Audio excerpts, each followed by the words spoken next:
The courtroom was colder than David Okoro expected. Not physically, no, the air conditioning was normal, but there was a deeper coldness in the room, the kind that came from the tension of power, a coldness that settled on the walls, on the people, on the very air he breathed. As he stood at the center of the room, every eye was fixed on him, some curious, some hostile, many indifferent, but all watching. David wasn't new to hardship. He grew up in a neighborhood where electricity flickered like a candle, where children learned early that life didn't hand out fairness freely. But in this moment, as he looked at the judge, the jury, the suits from his former company, and the strangers in the gallery, he realized that nothing, not even his toughest days, had prepared him for this. He had walked into the courtroom alone, but he carried the weight of thousands. For months he had filed complaints, written memos, sent emails, provided evidence that showed how the corporation he worked for had siphoned millions from community development funds, money meant for scholarship programs, for local clinics, for feeding centers, for rebuilding broken schools. Money that never reached the people. Instead, it found its way into private villas, offshore accounts, and luxury parties designed to impress investors. When he discovered the truth, he believed naively that the system would reward honesty. Instead, the system devoured him. He was demoted, blacklisted, accused of the very crimes he exposed. The company painted him as the villain, the whistleblower as the thief, the truth teller as the liar. It wasn't new. David knew the world had a long history of punishing those who exposed injustice, but knowing didn't make it hurt any less. The bailiff called the court to order. The murmurs died again. The judge, an older man with tired eyes, motioned for David to approach. "Mr. Okoro, you may proceed with your statement." David stepped forward, feeling the weight of every step. He wasn't afraid of losing. He had already lost everything except the truth, and that was the one thing the powerful could never erase. He took a deep breath. "Your Honor," he began, "I stand here today not because I wanted to be here, but because I was left with no other choice." The courtroom stilled.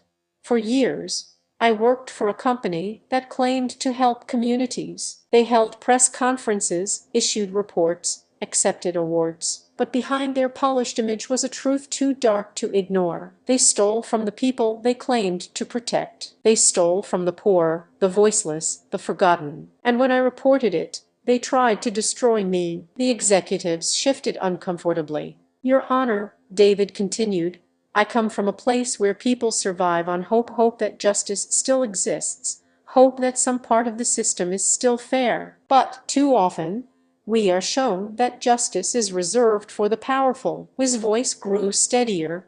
"When I discovered the missing funds, I didn't run to the media. I didn't shout on the streets.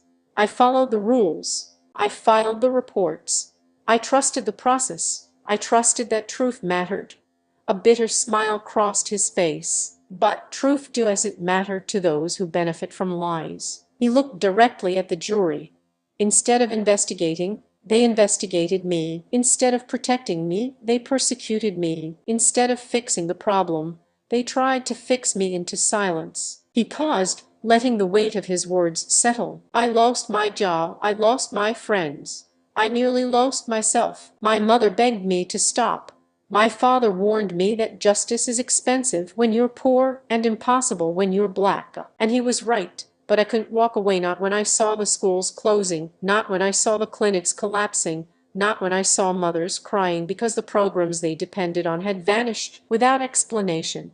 Several people in the gallery lowered their heads. "This case isn't about money," David said. "It's about the children who studied in classrooms without roofs. It's about the sick who waited in hospitals without medicine. It's about the communities abandoned by people who promised to help them." His voice rose not in anger, but in conviction. "I am not fighting this battle for myself. I am fighting for every person who has ever been silenced. I am fighting for every worker punished for telling the truth. I am fighting for every corner of society where injustice is normal and accountability is a luxury." The judge leaned forward. "Mr. Okoro, please continue." David nodded. I know the people I'm standing against have power. They have influence, connections, money, lawyers. They believed they could bury the truth. They believed they could bury me. But they didn't understand one thing. When you have nothing left to lose, you become dangerous. A ripple of emotion moved across the room. I am dangerous because I refuse to stay silent. I am dangerous because I refuse to lie.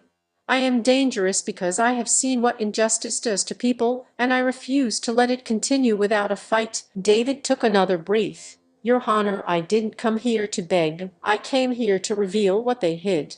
I came here to expose the corruption they built their wealth on. I came here so that for once the system might protect the truth instead of punishing it. He looked at the executives again, this time without fear. You tried to break me, he said quietly, but all you did was show me who you really are. And today the world will see it too. He stepped back from the stand.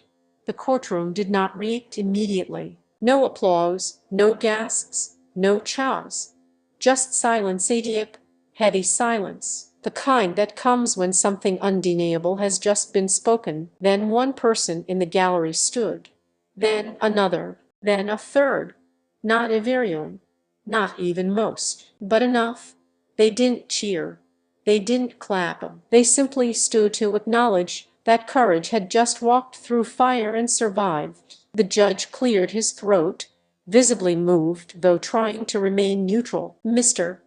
Okoro, he said softly, your statement has been entered into the record. David nodded once, then turned away from the stand. For the first time in months, the weight on his shoulders felt lighter. He didn't know what the court's verdict would be. He didn't know if justice would finally wake up. But he knew one thing with absolute certainty. He had spoken the truth.